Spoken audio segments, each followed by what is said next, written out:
Hello everyone, my name is Yuki, and today I'm going to be showing you some simple clock tutorials in Minecraft. Clocks are very useful for Redstone because they allow you to have an output system that will constantly tick. These clocks don't tell times, they output signals. As you can see, this simple redstone repeater and dust trail going around in circles, and as it travels around, it lights up the lights. Now, if you set these a little bit faster, you can see now it's going much faster. This one's really simple. You just put a redstone repeater down, and then one facing the other way to make a really fast one, and that's all you have to do. And just power it, normally with a lever, if it'll give me one. Set it down, on off real quick. Grr. This one, let me just do that real quick. And there we go. Now then, this will do just a nice little output of a signal, and if you do that one too fast, apparently it will just go on. So, very simple. You can make these as long as you want. So, technically you can make a very long repeater clock and go with that. Or, you could do a hopper clock. I'll get to this one in just a second. This is a simple hopper clock.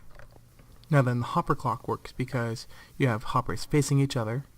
To do that, you just place it down, shift click onto it, delete the first one, and shift click again. Now these will go back and forth between each other. So if you put something in there, it'll start ticking on a comparator, and because the comparator tests that there's an output and then puts out a signal into this command block, it's dropping sheep. Now we can see this is nice and slow and extremely compact. It's only taking up, the entire clock itself is 3 blocks. Not bad. Oop. Okay. But let's say you need an extremely long clock. This one is a little more complicated. By having all of these hoppers facing each other with multiple comparators, and these are just to extend the signal, because a comparator normally only outputs a signal of 1, so having a repeater boosts all the way up to 15, and then having it cycle back in, this will freeze this. If you power a hopper, the hopper will not drop things, which is very necessary for this, because this makes it so when all of these empty into here, then this will empty into here. So this type of clock will actually have 2 lit at once. You can see if I take a bunch of wool, throw them in there, 2 light up. Right now, this hopper is emptying into this one. So this comparator is putting out a signal that follows around and freezes this one. If we look inside of here, you can see it's just filling up, and now that it's full, that light turns off and this one turns on.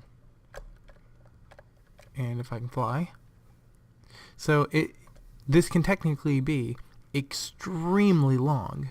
Like if you were to just fill up one of these hoppers all the way, because you have 5 spaces, you can put 64 in each space. It's over 300 something. Don't really feel like doing the math right now, but it'll be an extremely long clock.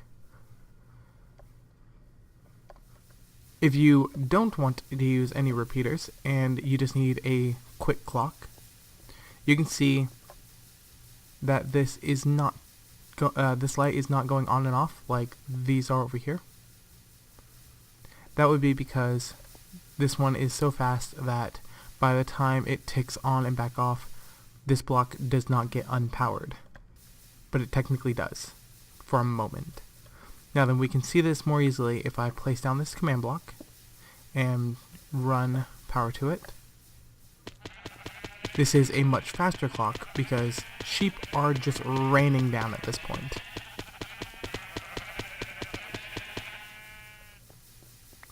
And I get tons of wool. So this one is just made by having some redstone torches, which you can see them flashing on and off as they are powering their lines right here, which power the blocks, which turn them off, and then it's just a cycle like that. And it's kind of noisy because the torches are constantly getting turned on and off. They're burning out. So I actually turned down the volume.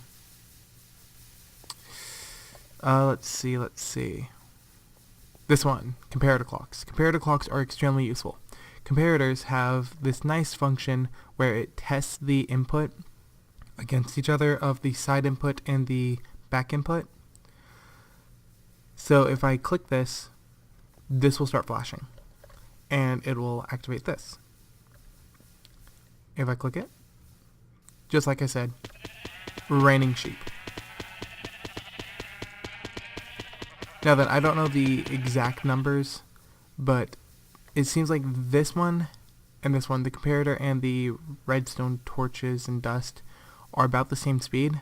However, this one is a little more compact and easier to actually control, because this one, if you mess too much up, it'll all go off. This one is just so compact and easy. I just prefer it. So one thing that you need to note, because I could not get a comparator clock to work for the longest time because I had the signal going straight forward. If you have it going straight forward, it will not work. The signal has to be over here to the side of it so that the signal can get weak enough so that it can actually tick off and then back on. And then that will, of course, make this make a sheep spawn, activate a block. Lights in this system also do not blink. I can show you that real quick. See? Now then, there's two more clocks I want to show you. These actually use command blocks, and they're pretty simple. Here's a command.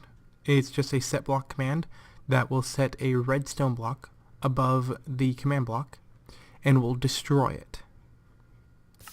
This one is being used to kill items within the radius of 5, because since it's destroying the redstone block, that will drop the item. If I power this, if I power it,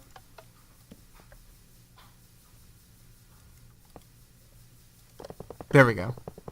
You can see the particles flying off of it, and no items are dropping because they are being killed. But this is a very fast clock. Let me just place that here. You can see they're basically coming down in a straight line. Some of them are actually overlapping. This is a very fast clock. Okay, we're good. Okay. The only way to really stop that is to just break the command block.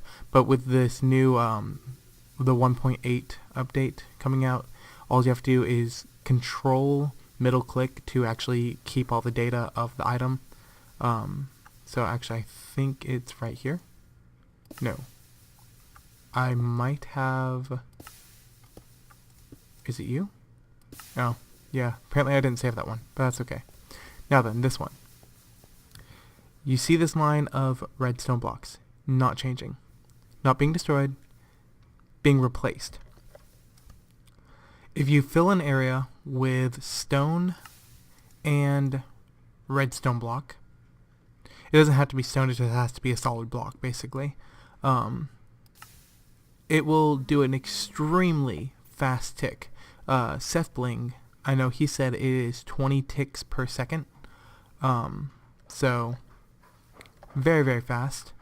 Let me make sure I have the right one. Yes, sheep. This one is much faster than that one.